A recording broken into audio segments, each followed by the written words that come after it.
There's three main rules of differential calculus, and those are the product rule, the quotient rule, and the chain rule. And although you'll be doing them in much more complicated examples or questions than these, I wanted to use these three to hopefully explain the basics of it. So we can see that this is when we're trying to solve a differential calculus question, the first thing is you want to look at it and say, okay, is it a simple one? What I mean by that is it just something like x cubed plus 3x to the 7 minus 4 on x? So no brackets, no division, and no multiplication of different powers of x, or cos or e to the power of, or anything like that.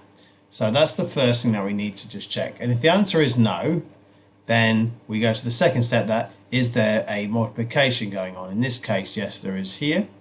And in here, there's a division going on. And in here, there's a brackets with a power outside. And that's called the chain rule. So you can think of it like lots of chains being linked together, like a chainmail. So when we want to actually solve these, then you can use the formulas on the formula sheet, but I like to use u and v instead. The reason is that you can actually write them down. So u equals x squared, v equals, we're going to rewrite that x as to the half minus 7, and then we can do our u dash, which equals 2x, and our v dash, which equals a half x to the minus a half, and don't forget the 7 disappears. So then therefore our final answer for this one, using the formula u v dash, so that means that these two get times together and these two do, so our derivative is x squared times a half x to the minus a half. And I could clean this up, but I'm not going to for now. 2x, perhaps you could do that. I'm going to be a little bit careful here, because this is one thing together. So x to the half minus 7. Let's move on to the second one. In the second one, we've got division. Again, the u's on the top and the v's on the bottom. So use the same system as before.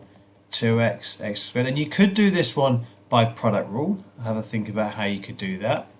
But I'm going to stick to just quotient rules. That then will help you with other ones. 2 minus 2x, probably not the best numbers to choose. And again, probably not the best number repeated, that one again. Just remember, it's because we take away 1 that it's minus a half, not because it's just the negative. And then using the formula, which is vu dash. So, whoops, I've done that wrong, haven't I? I've missed off the dash there. So that's going to be this one first, vu dash. And this is important that we get it the right way around, because there's a negative in the formula. X to the half. I hope you picked up that error I made a second ago. Minus, and then uv dash, that was the one I was doing a second. Again, notice I'm going to put the brackets in there. As a good friend of mine used to say, mathematician, brackets save lives, or so she said. So there we go, derivative, and now we're going to put it all over v squared. And again, I'm going to be lazy here. There's my v, and again, yep, I can tidy this up, but for now I'm just going to leave it like that. And there's my derivative. Last one, chain rule. Well, this one can get confusing for students, but if you use the fact that all we do is we do the derivative of the outside times the derivative of the inside. So what do I mean by that? Well, the outside is like this black brackets with the 11.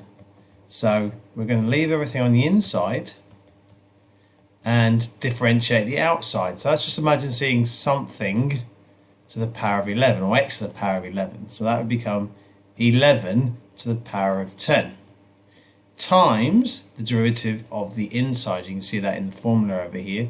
And therefore the derivative of the inside, just going to be a little bit careful, would be 3x squared. And don't forget, it's very important that you realise that that's minus 4x to the negative 1. So when it becomes a derivative, it would become plus 4x to the negative 2. And hopefully you found that useful. Hopefully that's a simple way of seeing each of them, deciding whether it's a product, division for quotient, or whether it's derivative of the outside times the derivative of the inside. Thanks for watching, and I hope you found it useful.